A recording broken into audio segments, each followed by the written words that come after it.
Hello ফরেক্স tedder ভাই বন্ধুরা, কেমন আছেন আপনারা? নিয়ে আসলাম ফরেক্স এলভিডি ইউটিউব চ্যানেলের আরও একটা নতুন ভিডিও। তো আজকের ভিডিওতে আমি আপনাদের সঙ্গে কয়েকটা টিপস শেয়ার করব, যেই টিপসগুলো আপনাকে মানতেই হবে। এই টিপসগুলো যদি আপনি না মানেন তাহলে আপনার অ্যাকাউন্টে অনেক বড় লস হইতে পারে, কিংবা আপনি যদি আমি যেই টিপসটা বলবো এই টিপসটা সম্পর্কে না জেনে থাকেন এবং এই ভুলগুলো করেন, তাহলে এই ভিডিও দেখার পরে আপনারা সেই ভুলগুলা থেকে শুধরাই নেবেন। তো চলুন জেনে আসা যাক। তো আজকের ভিডিওতে কি কি টিপস থাকতেছে এটা জানার জন্য সম্পূর্ণ ভিডিওটা মনোযোগ সহকারে দেখবেন, এবং আপনি যদি এই ধরনের কোনো ভুল করে থাকেন তাহলে অবশ্যই কমেন্ট বক্সে কমেন্ট করে জানাবেন। তো চলুন ভিডিও শুরু করা যাক। সাবস্ক্রাইব করুন ফরেক্স এলবিডি চ্যানেলকে এবং বেল বাটনে চাপ দিন ফরেক্স রিলেটেড ভিডিও সবার আগে পাওয়ার জন্য। Risk warning. তো ভিডিওর প্রথমেই আপনাদের সামনে একটা চার্ট ওপেন আছে, ইউরো ইউএসডির H1 এর চার্ট। অনেক সময় আমরা কি করি, একটা ট্রেড ওপেন করি, ট্রেড ওপেন করার পরেই সেই ট্রেডটা যখন লসে যাইতে শুরু করে তখন আমরা সেই ট্রেডটাকে ধরে রাখি। ধরুন আমরা এখানে এই পজিশনে একটা সেল ট্রেড ওপেন করলাম, সেল ট্রেড ওপেন করার পরে কোনো কারণে মার্কেট এরকম উপরের দিকে উঠে যাইতে শুরু করলো, তখন কি হলো যে আমরা সেই ট্রেডটাকে ধরে রাখি স্টপ লস হিট করা পর্যন্ত, কিংবা আমি এখানে স্টপ লস একটা সেট করলাম। স্টপ লস সেট করার পরে আবার মার্কেট স্টপ লসের কাছাকাছি চলে গেল, তখন স্টপ লসটাকে টান দিয়ে আবার আমরা উপরের দিকে নিয়ে যাই। এইভাবে আমাদের লসের ট্রেডটাকে এইভাবে টানতে থাকি এবং আমাদের লসটাকে বড় করতে থাকি। ঠিক তেমন ভাবেই যদি কোনো ট্রেড প্রফিটে যায় তখন কি করি, যে এই ট্রেডটা ধরেন এখান থেকে আমি সেল মারলাম, এদিকে নিচের দিকে নামতে শুরু করলো, তখন কি করি যে মার্কেটের এই পজিশনে চলে আসলো কিংবা এই পজিশনে চলে আসলো, তখন আমরা ট্রেডটা প্রফিটে বন্ধ করার জন্য অস্থির হয়ে যাই যে আমার এই ট্রেডটা বন্ধ করাই লাগবে, না করলে হয়তো এখনই লসে চলে যাবে। কিন্তু লসের ট্রেডের ক্ষেত্রে কি হয়, এর উল্টা হয়।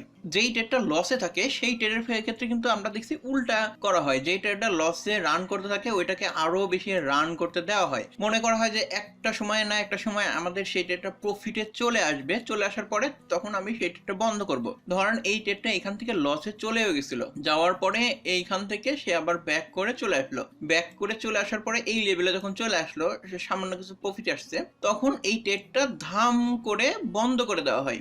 এই ট্রেডটা বন্ধ করে দেওয়া হলো, তাহলে কি হলো, সামান্য কিছু প্রফিট নিয়ে এই ট্রেডটা বন্ধ করা হলো। কিন্তু কিছুক্ষণ পরে দেখা গেল এই ট্রেডটা কিন্তু আরো নিচে চলে গেল, তাহলে কি হলো, এইখান থেকে এই পর্যন্ত আপনি ট্রেডটা লসে রান করায় হোল্ড করলেন, হোল্ড করার পরে যখন একটু প্রফিট আসলো তখন এই লেভেলটাতে আপনি এসে ট্রেডটা বন্ধ করে দিলেন, কিন্তু মার্কেট আরো নিচে চলে গেল। তো এই ভুলটা আসলে করা যাবে না। যখন একটা ট্রেড আপনি করবেন, না এটা ডেমো অ্যাকাউন্ট আমি দেখাচ্ছি। ধরেন আমি এখানে আপনি সেল ট্রেড একটা করে ফেলছেন, করে ফেলার পরে কোনো কারণে আপনি বুঝে গেছেন যে এইখানে নামার পরে মার্কেট আর যাচ্ছে না, কিংবা যে কোনো কারণে আপনার ট্রেডিং সিস্টেমে যখন একটা ভুল ট্রেড ওপেন করেন তখন কিন্তু আপনারা নিজেরাই বুঝতে পারেন যে হ্যাঁ এখানে একটা ভুল হয়ে গেছে। তো সেল ট্রেড ওপেন করার পরে আপনি এখানে সেল ট্রেড ওপেন করলেন, ওপেন করার পরে যদি কোনো কারণে মনে হয় না ট্রেডটা ভুল হয়েছে, তখন সেই ট্রেডটা আপনি কি করবেন, যেই পরিমাণে লস আছে সেই পরিমাণে লস নিয়ে আপনি ট্রেডটা বন্ধ করে দিবেন। বড় লস হওয়ার জন্য ওয়েট করবেন না। আবার যেই ট্রেডটা প্রফিটে গেছে, ধরেন এরকম সেল মারছি, সেলের এখানে মার্কেটটা নামতেছেই, তো যেই ট্রেডটা নামতে শুরু করছে এবং আপনার প্রফিট হচ্ছে সেই ট্রেডটা ধরে রাখার চেষ্টা করবেন। যখন দেখবেন যে আপনার সেই ট্রেডটা প্রফিটে গেছে, এখন আপনার খুবই মনে চাচ্ছে যে এই মার্কেটটা এত দূর নাও যাইতে পারে, ট্রেডটা ক্লোজ করে বন্ধ করে দেই, তখন আপনি ধরেন 0.10 আপনি ট্রেড করছেন, তখন আপনি যদি খুবই মনে হয় যে না মার্কেট আর যাবে না কিংবা এইখান থেকে আবার ঘুরে আসতে পারে, তখন আপনি একটা কাজ করতে পারেন। একটা ট্রেড কিন্তু অনেকবারে বন্ধ করা যায়, 2বার 3বার 5বারে আপনি বন্ধ করতে পারবেন। তখন আপনি এখান থেকে 0.08 এর আপনি ট্রেড বন্ধ করে দিলেন, বাদ বাকি 2 সেন্টের ট্রেড আপনি চালু রেখে দিলেন, দেখলেন যে মার্কেট কত দূর মুভ করে, ওইখান থেকেও আপনি একটা বড় প্রফিট নিয়ে নিলেন। আর যদি মার্কেট ব্যাকেও চলে আসে, যেখানে ট্রেড করছেন ওইখান থেকে ঘুরে আবার নিচে চলে গেল, তখন কিন্তু আপনার ব্রেক ইভেন্টে থাকলো, সেক্ষেত্রে আপনার কোনো লস হলো না, প্রফিট একটু কম হলো। কিন্তু যদি মার্কেট আরো বেশি মুভ করতে শুরু করে তখন কিন্তু আপনার একটা বিশাল প্রফিট হয়ে যাবে। এখন আপনারা অনেকেই বলতে পারেন যে একটা ট্রেড বারবারে কিভাবে বন্ধ করে, তো আমি এখানে একটা দেখাচ্ছি। ধর আমি এখানে একটা 5 সেন্টে একটা ট্রেড ওপেন করলাম, 5 সেন্ট ট্রেড ওপেন করার পরে আমি এখানে একটা সেল ট্রেডই মারলাম। সেল ট্রেড মারার পরে এখানে দেখেন আমি কত সাইজ হচ্ছে, লট সাইজ বা ভলিউম সাইজ 0.05। এই ট্রেডটাকে আমি 5 বারেও বন্ধ করতে পারবো। এটা কিভাবে করে, আপনারা এখানে ডাবল ক্লিক করবেন। ডাবল ক্লিক করলে এখানে দেখবেন যে ভলিউম 5 শো করতেছে। তো ভলিউম 5 শো করার পরে এখানে 1 সিলেক্ট করলেন, কিংবা যেই ভলিউম আপনি ক্লোজ করতে চান সেটা সিলেক্ট করলেন। সিলেক্ট করার এখানে 5 আছে, এখন আমি এক ভলিউম 0.01 ক্লোজ করে দিব। এটা প্রফিটে হোক লসে হোক যে কোনো অবস্থাতে আপনি ক্লোজ করতে পারবেন। তো এখানে ক্লোজে ক্লিক করা মাত্রই দেখেন আমার 5 সেন্টের ওপেন ছিল, এখন কিন্তু 4 সেন্টের ওপেন আছে। আর 1 সেন্টের প্রফিট হোক লস হোক যেটাই, এই যে 1 সেন্টের প্রফিট লস যেটাই হোক সেটাই কিন্তু এখানে চলে আসছে। এভাবে আপনারা প্রফিটের লসের ট্রেড এভাবে যদি একটা বড় লটে করা থাকে বারবারে ক্লোজ করতে পারবেন।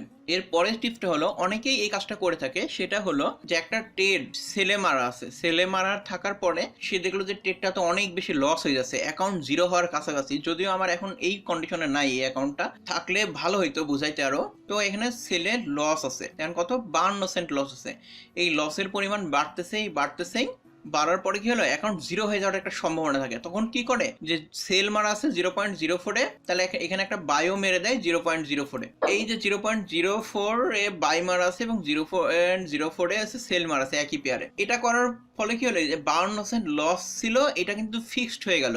ফিক্সড হওয়ার পরে এখানে লস আর বাড়তেও থাকে না কমতেও থাকে না। কিন্তু এইভাবে করে রাখলে ঠিক ছিল, কিন্তু যখনই দেখে যে এর মধ্যে একটা ট্রেড প্রফিটে চলে গেছে আর একটা ট্রেড লসে চলে গেছে, তখন কি করা হয়, যেই ট্রেডটা প্রফিটে চলে যাচ্ছে, এই দেখেন একটা ট্রেড কিন্তু এখানে প্রফিটে চলে যাওয়ার মধ্যে চলে গেছে, যেটা প্রফিটে চলে গেছে এই ট্রেডটা ক্লোজ করে দেয়। ক্লোজ করে দিয়ে দেখে যে আয় হায় আমার ইকুইটি তো আরো কমে যাচ্ছে, তখন আবার যায় বাই ট্রেড ওপেন করে। এইভাবে করার কারণে কি হয়, এক টাইমে যায় অ্যাকাউন্টটা কিন্তু জিরো হয়ে যায়। কিংবা এরকম ধরে রাখার ফলে কি হলো, আপনার যেখানে দুইটা ট্রেড ওপেন আছে এবং একটা বড় লসে আছে, এই লসে থাকার কারণে কি হয়, পরবর্তীতে আপনি যে ট্রেডগুলো করবেন সেই ট্রেডগুলোতে এনার্জির পরিমাণ অনেক কমে যায়, কিংবা ট্রেডিং এর যে হচ্ছে অ্যানালাইসিস করার ক্ষমতা বা যে ফুল ফোর্সে আপনি ট্রেড করবেন সেটার ক্ষমতা অনেক কমে যায়, এবং অন্যান্য ট্রেড করতে কিন্তু ভয় লাগে। যেহেতু আমার এতগুলো ট্রেড একটা ঝুলে আছে এবং ইকুইলিটির একটা বড় অংশ এখানে মাইনাস হয়ে আছে, তখন পরবর্তী ট্রেড করার প্রবণতা ঝুলে যায়। অনেকে মনে করে এইখানে মার্কেট আছে, ধরেন 1.2103 মার্কেট আছে,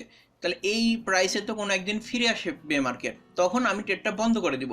এখন যদি আমি আপনাকে মান্থলি চার্টে বা উইকলি চার্টে যাই দেখাই, এখানে দেখেন 26 এপ্রিল 2020 মার্কেট ছিল 1.0679 ছিল, 1.0679 মার্কেট ছিল। এইখান থেকে মার্কেট উপরে উঠা শুরু করছে। তাহলে এখানে এপ্রিল মাস কোথায় আর এখন জানুয়ারি মাস, তাহলে কতদিন হলো, প্রায় 9 মাসের মতো হতে চললো। এইখানে কিন্তু আর মার্কেট ফিরে যায় নাই। এখন এরকম যদি পজিশনে আপনি এরকম হেজিং করে রাখেন, দেখবেন যে আপনার এরকম গত 2 বছরের মধ্যে এই প্রাইস আর মার্কেট নাও যেতে পারে। তখন আপনি কি করবেন, এই কারণে যখন কোনো ট্রেড লসে থাকবে সেই ট্রেডটা লসে, যখন অল্প লসেই বন্ধ করে দেওয়া লাগবে। আর যখন ট্রেডটা প্রফিটে থাকবে তখন চেষ্টা করা লাগবে এই ট্রেডটা যত দূর পর্যন্ত মুভ করে তত দূর পর্যন্ত যেন ট্রেডটা চালু রাখা হয়। এটার আমি সহজ একটা বুদ্ধি দিছিলাম যে আপনি টেক প্রফিট হিসাবে মুভিং এভারেজ ব্যবহার করতে পারেন। যখন মুভিং এভারেজকে ক্রস করে যাবে তখন সেই ট্রেডটার প্রফিট নিয়ে নেবেন। এক্ষেত্রে সর্বোচ্চ প্রফিট নেওয়া যায়। যখন মার্কেট আপনাকে কয়েকটা ট্রেড এসএল হিট করবে তখন যেমন লস হয়ে যাবে, তেমনি মার্কেট যখন মুভ করা শুরু করে দিবে তখন আপনি একটা বড় প্রফিট করে নিতে পারবেন। যেরকম দেখেন, এই যে এক্সাম্পল দেওয়ার সময় চলে আসছে, এই ট্রেডটা যখন হেজিং করা আছে 4 সেন্টে বাই 4 সেন্টে সেল, এই যে 64 সেন্ট প্রফিট আছে, তখন যারা এই ভুলটা করে তারা এই প্রফিটটাকে লোভ সামলাইতে পারে না, তখন এই ট্রেডটা প্রফিটে বন্ধ করে দেয়। বন্ধ করে দিল, বন্ধ করে দেওয়ার পরে দেখলো যে তার ইকুইলিটি আবার কমতেছে, আবার লসের পরিমাণে বাড়তেছে। তাহলে যেহেতু সেল ট্রেডটা আবার সে কি করে, ওই পজিশনে যায়, সেল ট্রেড আবার একটা মেরে দেয়। এইভাবে তারা রিকভারি করার চেষ্টা করে। এরকম ভাবে ট্রেড আমি করে দেখছি। এরকম ভাবে ট্রেড করে আসলে কোনো লাভ হয় না, পরবর্তী ট্রেড করার মন মানসিকতা এবং এনার্জি দুইটাই নষ্ট হয়। তাহলে আজকের ভিডিও এই পর্যন্তই। আজকের ভিডিওতে আমরা যেটা শিখলাম সেটা হলো যে একটা ট্রেড যখন লসে চলে যাবে এবং লসে রান করতে থাকবে এবং আপনার কাছে মনে হবে যে এই ট্রেডটা ভুল ট্রেড হয়েছে, তখন সেই ট্রেডটা ক্লোজ করে বাড়াই যাওয়াই বুদ্ধিমানের কাজ হবে, এবং যেই ট্রেডটা প্রফিটে যাবে সেই ট্রেডটাকে ধরে রাখতে হবে। আপনার কাছে যদি মনে হয় যে আমি একটা সেল ট্রেড ওপেন করছি, এইখানে একটা সাপোর্ট বা রেজিস্ট্যান্স লেভেল আছে, সেইখানে যায় মার্কেট ঘুরে যেতে পারে, তখন আপনারা এই পজিশনে এসে আপনার 50% পজিশন কিংবা 70% পজিশন আপনি ক্লোজ করে দেন। ক্লোজ করে বাদ বাকি ট্রেডটা চালু রাখেন, তারপরে দেখেন মার্কেটের কি কন্ডিশন হয়। এই ক্ষেত্রে আপনি একটা বড় প্রফিটের দেখা পাবেন। মার্কেটে যেরকম আপনার স্টপ লস হিট করে সেরকম বড় বড় মুভও করে। দেখেন এইখানে একটা সাইডওয়ে মুভমেন্টের মধ্যে ছিল, তখন এই চ্যানেলটা ব্রেক করে গেছে, তখন কিন্তু একটা বড় মুভ হয়েছে। দেখা গেল যে আপনি এইখানে ট্রেড ওপেন করছেন, এইখানে স্টপ লস দিচ্ছেন, এইখানে কিন্তু আপনার আগের লসগুলো রিকভার হয়ে যাওয়ার অনেক বেশি সুযোগ ছিল। আর একটা কথা হলো, সেটা হলো যে আপনারা হেজিং করবেন না, যে সেম লটে একই পেয়ারে বাই এবং সেল মেরে মনে করবেন যে মার্কেট আগের পজিশনে চলে আসবে, তখন আমি এটা প্রফিট নিয়ে বেরোয় যাব। এটা করলে অবশ্যই ভুল করবেন। এই ভুলগুলো আসলে ম্যাক্সিমাম নতুন ট্রেডাররাই করে থাকে। আস্তে আস্তে ট্রেড করতে করতে অভিজ্ঞতা হয়ে যায়, তারা আপনারা ট্রেড করতে করতে আপনারাও এক্সপার্ট হয়ে যাবেন। তো আজকের ভিডিও ছিল এই পর্যন্তই। আপনি যদি এরকম কোনো কিছু করে থাকেন তাহলে অবশ্যই কমেন্ট বক্সে কমেন্ট করে জানান, এবং ফরেক্স রিলেটেড বন্ধুদের কাছে এই ভিডিওটা শেয়ার করতে ভুলবেন না। সম্পূর্ণ ভিডিওটা দেখার জন্য অনেক অনেক ধন্যবাদ।